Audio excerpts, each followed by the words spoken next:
From your local election headquarters, this is Big Country Politics on KTAB. Well, welcome back. Right now, we're going to hear from Congressman Mac Thornberry. Mac Thornberry is a U.S. Congressman representing the Panhandle and portions of our area. He sat down with our sister station at KFDX in Wichita Falls. Well, we are happy to be joined on this edition of Texoma Politics Now by 13th District Congressman Mac Thornberry. Good to see you again. Thanks for joining us. Thanks for having me. So the big topic still is the New Zealand shootings, as you know. Such a tragedy. How do you think the United States should take note of security concerns around the world following this tragedy?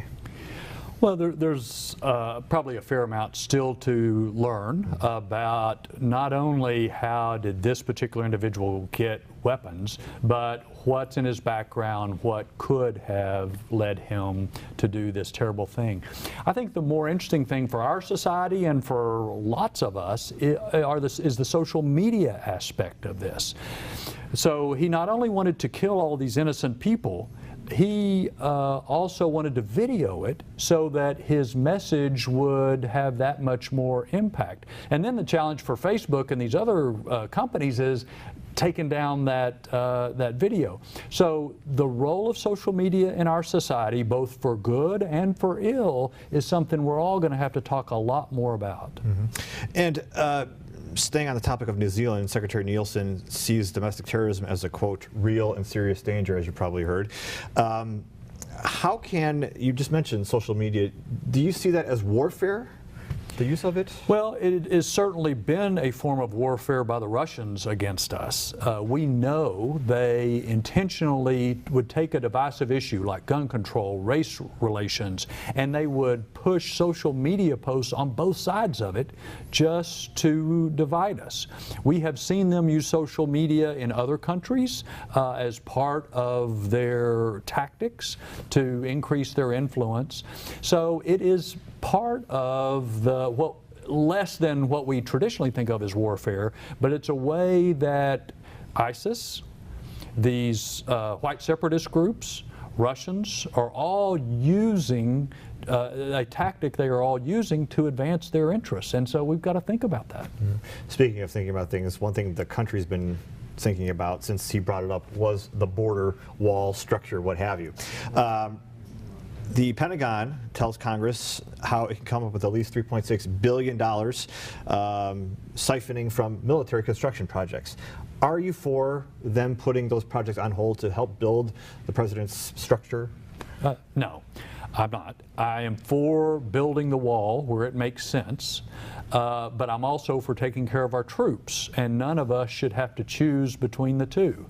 And unfortunately, that's kind of where we are.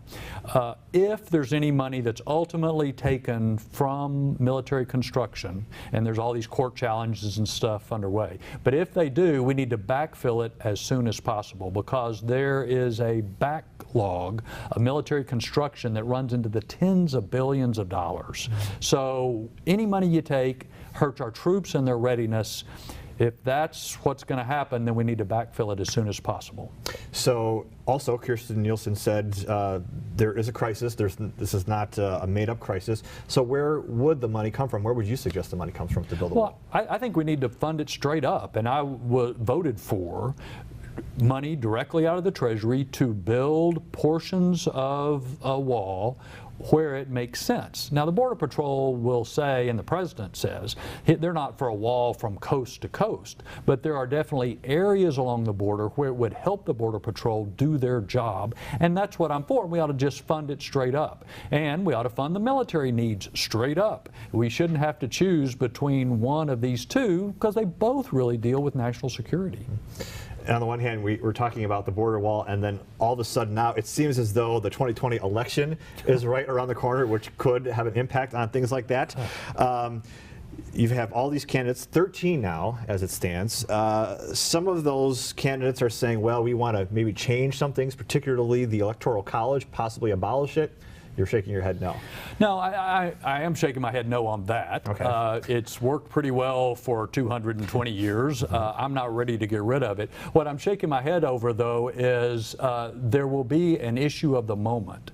And all of these folks running for president just are climbing all over each other. For Democrats, you mean? For Democrats, to get further and further to the left. Medicare for all, the Great Green New Deal, or whatever they call it, higher taxes. It's one thing after another, and they are going further and further to the left. And I think they're going to scare the country. And also, there's another thing they've been talking about, changing the number of Supreme Court justices. Yes, no? Well, FDR threatened it, and so somebody said, well, it maybe had some benefit back in the 30s, we'll try it again. It's another one of these ideas of the moment that they'll latch on to, and then they'll try to outdo each other by going further and further on it. At some point, the Democrats are going to have to figure out that whoever they nominate has to be elected for it to count. And so electability will become an issue in the general election, not just who can get the furthest left in the primary. So you're mentioning things that the Democratic Party stands on. What does the Republican Party represent now in your eyes? Two things: economic prosperity. We are seeing job level unemployment rates lower than most economists thought they would ever get. Wages are going up, etc. Economic prosperity is number one. Strong defense is number two. I think those are the two pillars that Ronald Reagan ran on. They've been the two pillars of the Republican Party ever since. Now they have different applications given changing circumstances, but economic growth, strong defense, those are two things the Republican Party always will stand for. You've been in Texas politics for a long time. Should the Republican Party be concerned of turning blue, especially given former Congressman O'Rourke's close, almost Senate victory? Yes. Texas is a battleground state. Now, that doesn't mean it's inevitable, but for a variety of reasons, Texas is much closer politically than it's ever been before. And I'm afraid Republicans have kind of gotten fat, lazy, and happy. We just assume that a Republican is going to win in November. That's not the case anymore. And I believe what's key is for Republicans to talk as much about what they're for as what they're against. And that will go a long way to helping attract new voters to the Republican cause. You've been serving as a representative now since 1995, and many times you've been generous to speak with us, as you are now.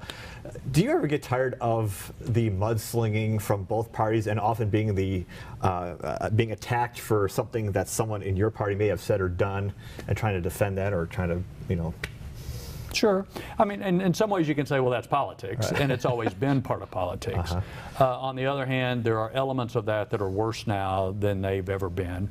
I mean, the reason to stay in this line of work is because you have an opportunity to do good, and hopefully to lift people up to a little higher plane.